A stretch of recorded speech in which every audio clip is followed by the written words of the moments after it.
Hey, I just wanted to give a few quick tips on separating brass and cast metals.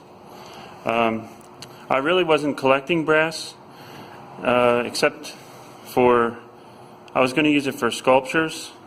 So I just had all different lamp parts in my basement and plumbing parts. They weren't even organized. And I didn't separate them from brass or cast or stainless steel. And then I was watching Jackpot Digger's channel. He's a scrapper from Canada, and I'll put a link to his video that I'm talking about in the description. But anyway, he had this, just a regular 5-gallon bucket of copper, and it was just, he was just jamming and jamming and jamming the copper in, and it was just filled to the top. There wasn't barely any air gap there. So I don't really come across a lot of copper, but this week I was cleaning the basement, and I just want to show you how I sorted through this metal.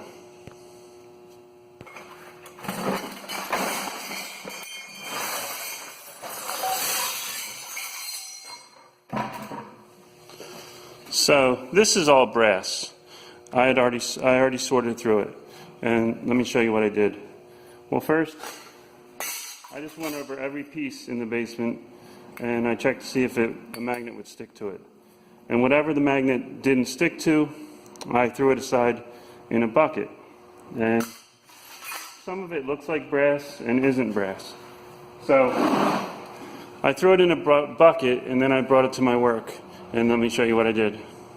Okay, so after you've used your magnet and you've separated your metals that are not attracted to the magnet, you can, well, what I do, I take it to my grinder at work and just grind a little edge. But you can also use a file, and then you can find out what's underneath. This one's silver underneath, so we know this is most likely aluminum. Now if I were to put this on my grinder and it sparked, then I would know it's stainless steel. Let's see. Now, and also, take for instance these two parts. These are both plumbing parts. This is a handle from a toilet, and this is from a faucet. But the handle, that's silver underneath.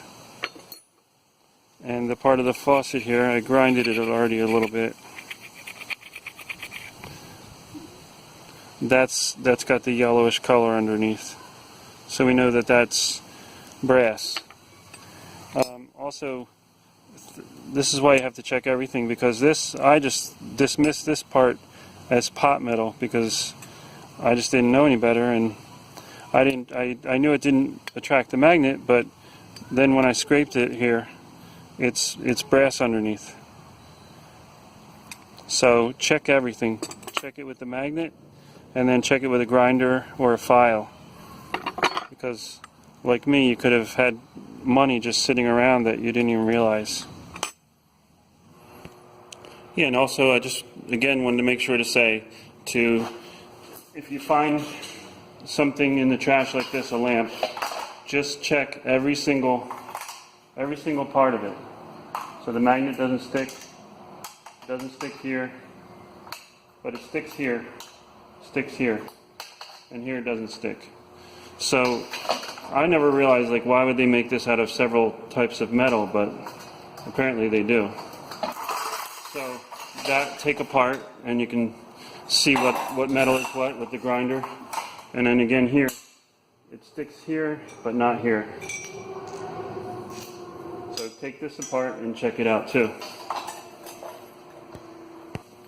So here are two of the things that I've made this year using the parts from my basement stash, which again I was sorted through, and I'm just going to keep the steel parts that, or some of the cast parts that look good to use. Like say on this, I found a huge bucket full of these. They looked like brass, but these were all some sort of metal cast. They were old door stops. So I had so many of them, and I still have a bucket full of them. And I just used them to look like a mohawk on this helmet. And on this, I didn't even realize this, but here I had used this piece here. I have a few of them that came off of a chandelier, and I didn't even check them to see if they were brass or not, and so I have some more. It's not very heavy, but there's a few of them. So I'm just going to use that for brass in the scrapyard, and in the future I'm not going to put these, like say on this thing here, this is a piece of cast metal, this is steel, so I'm just going to be using steel parts that aren't worth as much to do these. I'll still have fun building these sculptures, but like say here, this is a brass piece that was from a radiator, and here's a brass gauge. So I'm not going to use this valuable scrap metals to make these things. I'll just, because I have so much stuff, I'm just going to use the basic steel that I have, and I'm going to put in a bucket all the brass. Okay, this is what I got out of my basement this week. This bucket is all yellow brass. I have another bucket here that's filled with all different types of cast. I'm not sure if they're going to buy it as cast aluminum or what, but it's basically door pulls, ceiling fan brackets, just stuff that you would find around the house that I found in the trash. So, and then besides that, I just separated this because I don't know if they're going to buy it separate. These are all chrome faucet parts that are brass, and I have a little bit of red brass that also I found in the trash. I have this trash can full.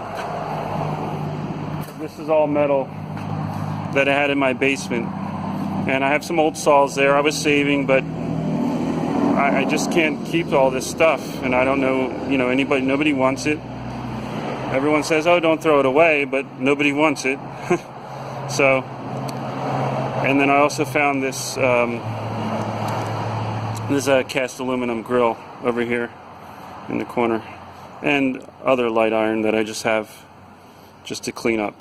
So I'll let you know what we get paid for everything.